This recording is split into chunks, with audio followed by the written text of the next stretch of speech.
Hermanos y hermanas, nos encontramos ya en el camino hacia la Pascua en su última etapa, a la entrada del misterio pascual, que es la pasión, muerte y resurrección de nuestro Señor Jesucristo.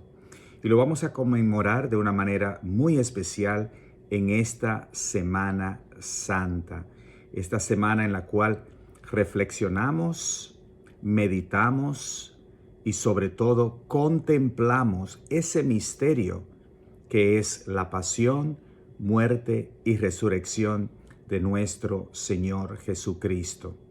Es una semana intensa, llena de simbolismo, pero llena también del poder redentor de Cristo que se hace presente a través de la liturgia que celebramos en toda la iglesia.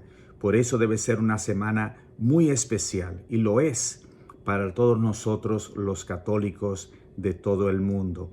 Vivir, entrar en ese misterio salvífico de nuestro Señor Jesucristo.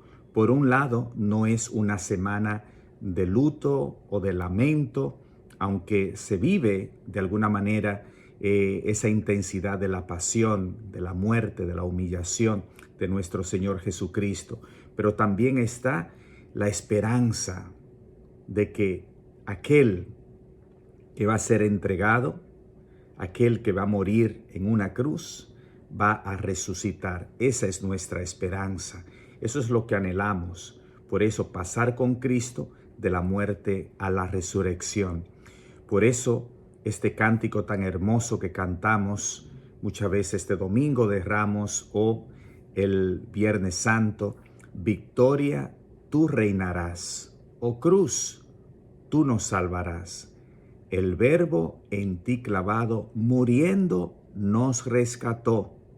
De ti, Madero Santo, nos viene la redención. Bien, la Semana Santa inicia, como todos sabemos, con la entrada triunfal de Cristo a Jerusalén, la ciudad santa, para sufrir su pasión y su muerte. Este Domingo de Ramos propiamente tiene el nombre de Domingo de Ramos de la Pasión del Señor. El misal romano de la Iglesia dice lo siguiente: este día la Iglesia recuerda la entrada de Cristo, el Señor, en Jerusalén para consumar su misterio pascual. Y ahí de nuevo nos encontramos, hermanos, con el misterio pascual, el paso de Cristo de la muerte a la vida que nos ganó la salvación. Dos cosas que quiero decir sobre el misterio pascual basado en el catecismo de la Iglesia. Lo primero es, dice el catecismo número 1085, de que es un acontecimiento real, escuchen bien, sucedido en nuestra historia. Eso no es una fábula. Todos los demás acontecimientos, dice el catecismo, suceden una vez y luego pasan y son absorbidos por el pasado. Pero no así el misterio pascual de Cristo.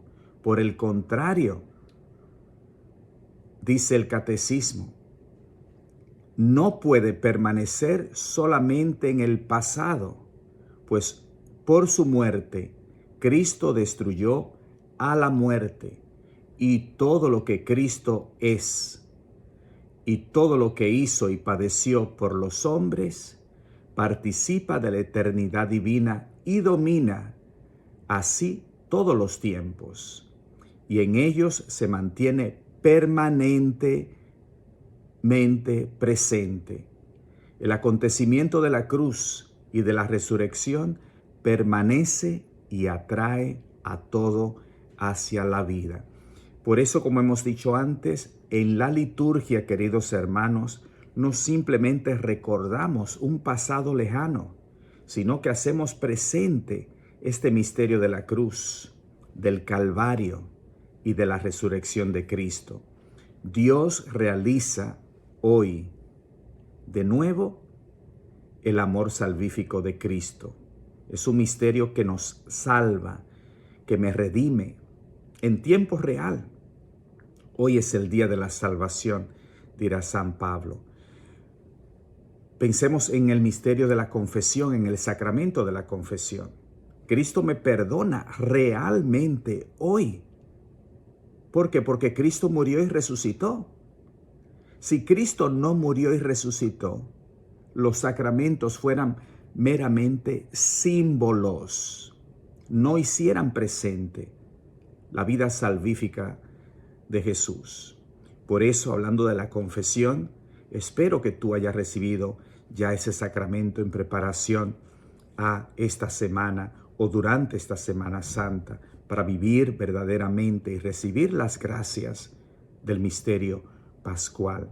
Cristo nos perdona realmente, es decir, nos lava de la mundicia del pecado, nos limpia, nos devuelve lo que el pecado nos robó, nos devuelve a la vida de la gracia. El segundo punto sobre el misterio pascual que subraya el Catecismo de la Iglesia dice que tiene un doble aspecto. Por un lado, la muerte nos libera del pecado. Por su resurrección también nos abre el acceso a una nueva vida. Y dice el Catecismo, este es en primer lugar la justificación que nos devuelve la gracia de Dios. Romanos 4:25, a fin de que al igual que Cristo fue resucitado de entre los muertos, así también nosotros vivamos una nueva vida. Y luego dice que realiza la adopción filial, por la cual nosotros nos convertimos en hermanos. Hermanos, dice el Catecismo, no por naturaleza, sino por el don de la gracia. Pero entremos ahora al primer día de la Semana Santa, que es el Domingo de Ramos. Es una celebración, todos sabemos, muy conocida en el mundo entero. No solamente en el mundo católico, pero también muchos otros cristianos lo celebran. Es una celebración muy antigua. Ya desde los años 400 se celebraba en Jerusalén. Y recuerden una cosa, que muchos de los acontecimientos de la pasión y muerte de Jesús que se celebraban en Jerusalén, pero ya luego que eran imposibles ser celebrados allá y los cristianos no podían ir, pues se celebraban en las comunidades, en las diócesis de todo el mundo. Lo mismo pasará igual que el Via Crucis, que al no ir a Jerusalén, pues se fueron adaptando a las comunidades locales. Ahora bien, esta celebración del Domingo de Ramos tiene su peculiaridad, podríamos decir, porque incluye una parte antes de la misa, que es lo que llamamos la procesión con los ramos, que esta procesión puede ser solemne o simple, es decir, puede ser una procesión larga si procede de un lugar muy alejado de la iglesia o del templo, o puede ser sencilla dentro del templo o en una capillita cercana. Los fieles ya reciben los ramos cuando inicia el sacerdote. Y dice el misal romano que el sacerdote inicia de esta manera. Saluda al pueblo, como de costumbre, hace una monición y invita a los fieles a participar, escuchen bien, activa y conscientemente en la celebración. Participar activamente y conscientemente. Y dice el sacerdote, queridos hermanos, ya desde el principio de la Cuaresma nos venimos preparando con obras de penitencia y caridad. Hoy, cerca ya la noche santa de la Pascua, nos disponimos a inaugurar, en comunión con toda la Iglesia, la celebración anual del misterio de la pasión y resurrección de Jesucristo. Misterios que empezaron con la solemne entrada de Jesús en Jerusalén. Entonces, eso es lo primero que vamos a celebrar, es esta entrada que hizo Jesús a la ciudad de Jerusalén. Esta es la primera parte. Y allí, de donde comienza el sacerdote, se lee un evangelio, según el ciclo o el año que estemos celebrando.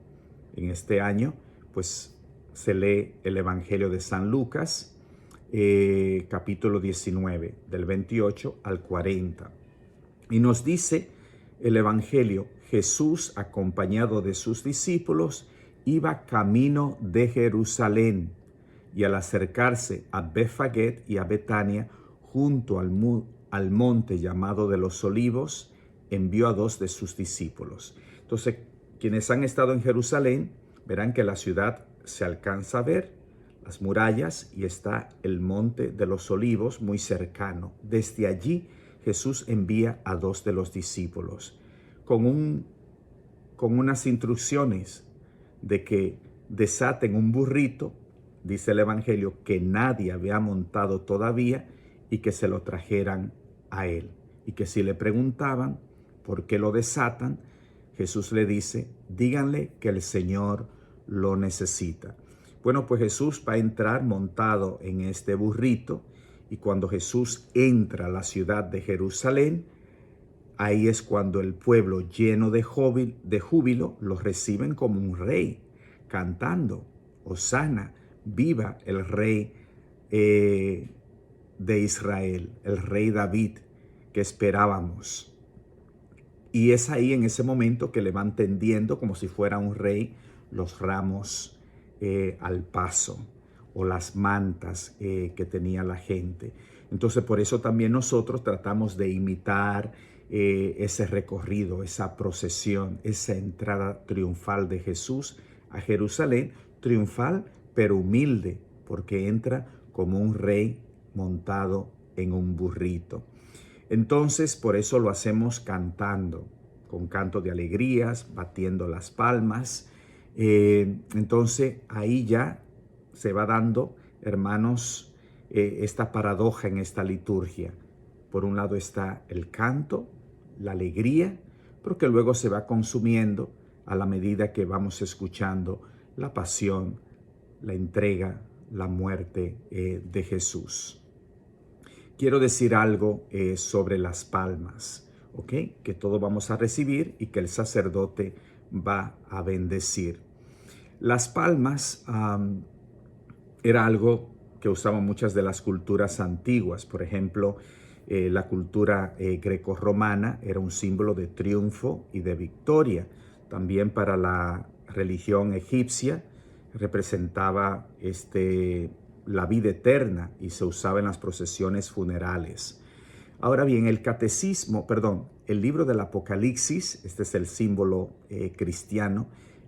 El Apocalipsis capítulo 7, del 9 al 10, dice lo siguiente: después de esto vi una gran multitud que nadie podía contar, de todas las naciones, tribus, pueblos y lenguas, de pie delante del trono y delante del Cordero, vestidos con vestiduras blancas y con palmas en las manos. Clamaban a gran voz diciendo: la salvación pertenece a nuestro Dios, que está sentado en el trono, y al Cordero. Es un canto de triunfo. ¿Qué es lo que vamos a cantar nosotros? Hosana, Hosana, que en hebreo significa sálvanos, sálvanos. Entonces, una entrada gozosa. Estos que estaban vestidos de blanco habían sido purificados por la sangre del Cordero. Habían triunfado ya, hermanos, en el combate de la fe, y habían recibido la palma de la victoria. Es lo que llamamos también la palma del martirio, de aquellos que lucharon, pelearon contra el mal y vencieron, y llevan las palmas de la victoria junto al Cordero en el cielo.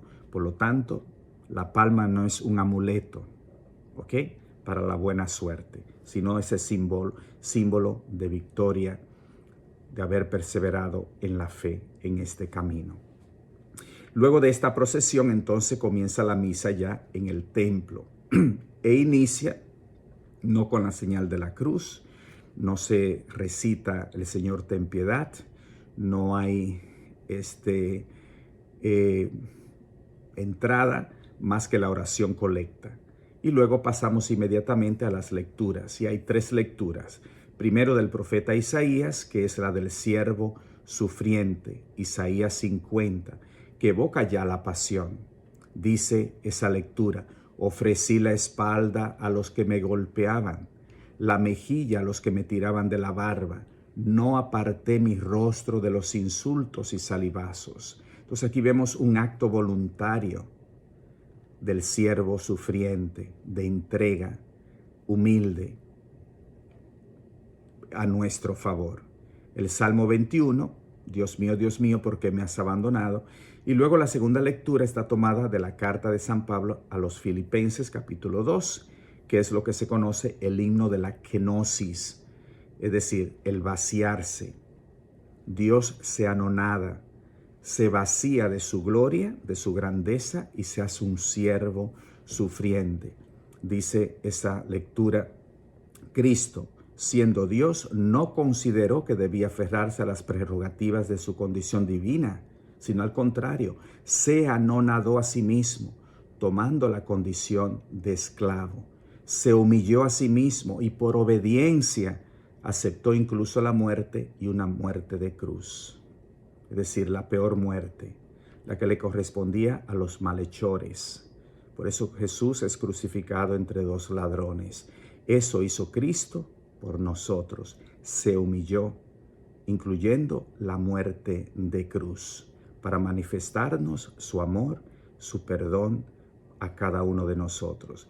Y luego de esas lecturas, entonces pasamos a la lectura de la Pasión, que este año se lee la de el Evangelio de San Lucas, que será desde el capítulo 22, versículo 14, hasta el capítulo 23, versículo 56. Y esto abarca, esta lectura, desde la última cena en el cenáculo, Jueves Santo, pasando por la oración del Getsemaní, luego la entrega, la condena ante Poncio Pilato, la crucifixión, la sepultura. Y ahí termina todo el relato de la pasión.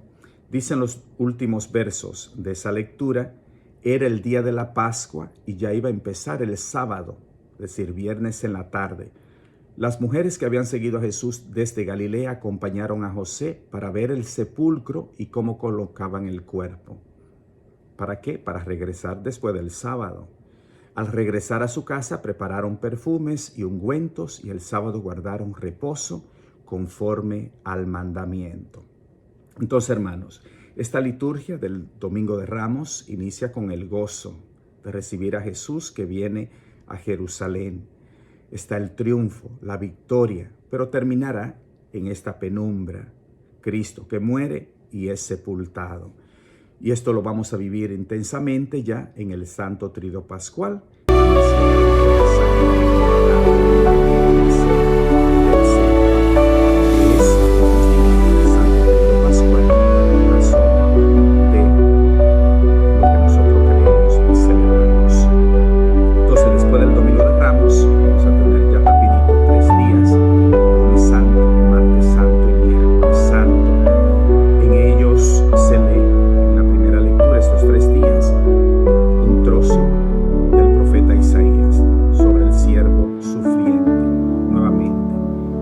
Evangelios, el lunes santo es la unción de Jesús en Betania.